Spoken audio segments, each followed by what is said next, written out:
ಎಲ್ಲರಿಗೂ ನಮಸ್ಕಾರ. ಎಲ್ಲರೂ ಚೆನ್ನಾಗಿದ್ದೀರಾ ಅಂತ ಭಾವಿಸ್ತೀನಿ. Welcome back to my channel. ಇವತ್ತಿನ ರೆಸಿಪಿ ಚಿಕನ್ ಮಲಾಯ ಟಿಕ್ಕಾ ಅಂತ ಹೇಳಿ ತುಂಬಾ ಟೇಸ್ಟಿಯಾಗಿರುತ್ತೆ. ಈ ತರ ಯಾವಾಗ್ಲೂ ಒಂದೇ ತರ ಚಿಕನ್ ರೆಸಿಪಿ ಮಾಡೋದಕ್ಕಿಂತ ಈ ತರ ಒಂದ್ಸಲ ಟ್ರೈ ಮಾಡಿ ತುಂಬಾ ಇಷ್ಟಪಡ್ತೀರಾ. ಬನ್ನಿ ಹೇಗ್ ಮಾಡೋದಂತ ನೋಡೋಣ. ಮೊದಲಿಗೆ ಇವಾಗ 600 ಗ್ರಾಮ್ ಅಷ್ಟು ಚಿಕನ್ ತಗೊಂಡಿದ್ದೀನಿ. ನೋಡ್ತಾ ಇರ್ಬೋದು, ಇಷ್ಟು ಡೀಪ್ ಆಗಿ ಕಟ್ ಮಾಡಿ ಇಟ್ಕೋಬೇಕಾಗುತ್ತೆ. ಸ್ವಲ್ಪ ಲೆಗ್ ಪೀಸ್ ಗಳನ್ನೇ ತಗೊಂಡಿದ್ದೀನಿ. 3 ಲೆಗ್ ಪೀಸ್ ಗಳನ್ನ ತಗೊಂಡು ಚೆನ್ನಾಗಿ ತೊಳ್ಕೊಂಡು ಇಟ್ಕೊಂಡಿದ್ದೀನಿ.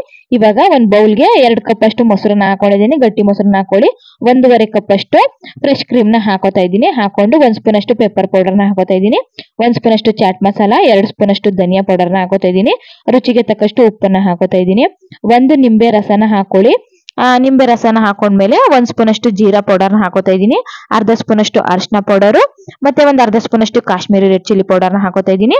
1 ಸ್ಪೂನ್ ಅಷ್ಟು ಗರಂ ಮಸಾಲ, ಅರ್ಧ ಸ್ಪೂನ್ ಅಷ್ಟು ಆಮ್ಚೂರ್ ಪೌಡರ್, 1 ಸ್ಪೂನ್ ಅಷ್ಟು ಕಸೂರಿ ಮೆಥಿನ ಕ್ರಶ್ ಮಾಡಿ ಹಾಕೋತಾ ಇದ್ದೀನಿ. ಇದನ್ನ ಇವಾಗ ಒಂದ್ ಸೈಡ್ಗೆ ಎತ್ತಿಟ್ಕೊಂಡು ಇವಾಗ ಒಂದ್ 3 ಇಂಚಷ್ಟು ಶುಂಠಿನ ತಗೊಂಡಿದ್ದೀನಿ. ಮತ್ತೆ ಒಂದ್ 2 ಗೆಡ್ಡೆ ಬೆಳ್ಳುಳ್ಳಿ, ಮತ್ತೆ ಒಂದ್ 6 ಹಸಿರು ಮೆಣಸಿನಕಾಯಿನ ಹಾಕೊಂಡು ರುಬ್ಕೋಬೇಕಾಗುತ್ತೆ. ರುಬ್ಬಿರೋಂತ ಪೇಸ್ಟ್ ನಾವು ಮೊದ್ಲೇ ಮಸಾಲೆ ಹಾಕಿದ್ವಲ್ಲ ಅದಕ್ಕೆ ಹಾಕೊಂಡು ಚೆನ್ನಾಗಿ ಕಲ್ಸ್ಕೋಬೇಕಾಗುತ್ತೆ.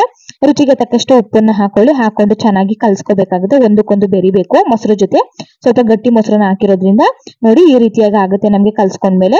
ಇದನ್ನ ಇವಾಗ ಚಿಕನ್ ಗೆ ಹಾಕೋತಾ ಇದ್ದೀನಿ. ಹಾಕೊಂಡು ನಾವು ಕಟ್ ಮಾಡಿದ್ವಿಲ್ಲ ಪೀಸು, ಅದಕ್ಕೆಲ್ಲ ನಾವು ಹಾಕಿರುವಂತ ಮಸಾಲೆ ಎಲ್ಲ ಹಿಡಿಬೇಕು. ಅಲ್ಲಿ ತನಕ ಕೈಯಲ್ಲಿ ಚೆನ್ನಾಗಿ ಕಲ್ಸ್ಕೊಂಡು ಒಂದ್ 2 ಗಂಟೆ ಟೈಮು ಚಿಕನ್ ನ ಮ್ಯಾರಿನೇಟ್ ಮಾಡಿ ಇಡಬೇಕಾಗುತ್ತೆ. ಇವಾಗ ಒಂದ್ ಪ್ಯಾನ್ ನ ಇಟ್ಕೊಂಡಿದ್ದೀನಿ. ಇದಕ್ಕೆ ಇವಾಗ ನಾನು ಒಂದ್ 4 ಟೇಬಲ್ ಸ್ಪೂನ್ ಅಷ್ಟು ಎಣ್ಣೆನ ಹಾಕೋತಾ ಇದ್ದೀನಿ. 1 ಕ್ಯೂಬ್ ಅಷ್ಟು ಬೆಣ್ಣೆನ ಹಾಕೋತಾ ಇದ್ದೀನಿ. ಬೆಣ್ಣೆ ಹಾಕೋದ್ರಿಂದ ಫ್ಲೇವರ್ ಚೆನ್ನಾಗಿರುತ್ತೆ. ಎಣ್ಣೆ ಸ್ವಲ್ಪ ಬಿಸಿ ಆದ್ಮೇಲೆ ಇವಾಗ ಚಿಕನ್ ನೆನೆಯಕ್ಕೆ ಇಟ್ಟಿದ್ವಲ್ಲ ಚಿಕನ್ ನಾನು ಹಾಕೋತಾ ಇದ್ದೀನಿ ಎಣ್ಣೆಲಿ. ನೋಡ್ತಾ ಇರ್ಬೋದು 3 ಲೆಗ್ನು ಕೂಡ ಹಾಕೋತಾ ಇದ್ದೀನಿ.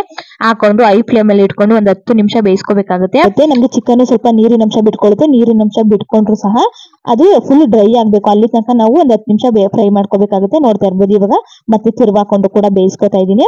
ಇವಾಗ ಸ್ವಲ್ಪನೇ ನೀರಿನ ಅಂಶ ಕಮ್ಮಿ ಆಗ್ತಾ ಇದೆ. ಎಣ್ಣೆ ಎಲ್ಲ ಬಿಟ್ಕೋತಾ ಇದೆ. ನೋಡ್ತಾ ಇರ್ಬೋದು ನೀವು.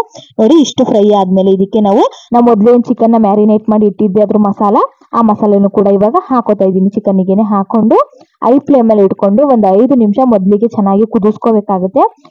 ಚೆನ್ನಾಗಿ ಮಿಕ್ಸ್ ಮಾಡ್ಕೊಳ್ಳಿ. ಮೊದ್ಲಿಗೆ ಚೆನ್ನಾಗಿ ಮಿಕ್ಸ್ ಮಾಡ್ಕೊಂಡ್ಮೇಲೆ ಒಂದ್ ಐ ಫ್ಲೇಮ್ ಅಲ್ಲಿ ಇಟ್ಕೊಂಡು ಒಂದ್ 5 ನಿಮಿಷ ಚೆನ್ನಾಗಿ ಕುದಿಸ್ಕೊಳ್ಳಿ. ನೋಡ್ತಾ ಇರ್ಬೋದು ಚೆನ್ನಾಗಿ ಕುದೀತಾ ಇದೆ. ಮತ್ತೆ ಎಣ್ಣೆ ಕೂಡ ಎಲ್ಲ ಎಡ್ಜಸ್ ಅಲ್ಲಿ ಬಿಟ್ಕೊಂಡಿದೆ. ಇವಾಗ ಒಂದು ಲಿಡ್ ನ ಕ್ಲೋಸ್ ಮಾಡಿ ಒಂದ್ 10 ನಿಮಿಷ ಬೇಯಿಸ್ಕೋಬೇಕಾಗುತ್ತೆ. ಐ ಫ್ಲೇಮ್ ಅಲ್ಲಿ ಇಟ್ಕೊಂಡು ಕುದಿಸ್ಕೊಂಡ್ರೆ ನೋಡ್ತಾ ಇರ್ಬೋದು ನೀರಿನ ಅಂಶ ಕೂಡ ಕಮ್ಮಿ ಆಗಿದೆ, ಮಸಾಲೆನೂ ಕೂಡ ಕಮ್ಮಿ ಆಗಿದೆ. ಚಿಕನ್ ಗೆ ಚೆನ್ನಾಗಿ ಇಟ್ಕೊಂಡಿದೆ ಮಸಾಲೆ ಅಂತಾನೆ ಹೇಳ್ಬೋದು. ಇವಾಗ ಇಷ್ಟ ಆದ್ರೆ ಸಾಕು. ಇವಾಗ ಇದು ಸರ್ವಿಂಗ್ ಪ್ಲೇಟ್ ಗೆ ಸರ್ವ್ ಮಾಡ್ಕೋತಾ ಇದ್ದೀನಿ. ಗೀ ರೈಸ್ ಜೊತೆಗೂ ಕೂಡ ಚೆನ್ನಾಗಿರುತ್ತೆ, ಮತ್ತೆ ಚಪಾತಿಗೂ ಕೂಡ ಒಳ್ಳೆ ಕಾಂಬಿನೇಷನ್ ಅಂತಾನೆ ಹೇಳ್ಬೋದು. ಚಿಕನ್ ಮಲಾಯ ಟಿಕ್ಕಾ ರೆಸಿಪಿ ಇಷ್ಟ ಆಗಿದ್ರೆ ಲೈಕ್ ಮಾಡಿ, ಶೇರ್ ಮಾಡಿ, ಕಮೆಂಟ್ ಮಾಡಿ. ಮತ್ತೆ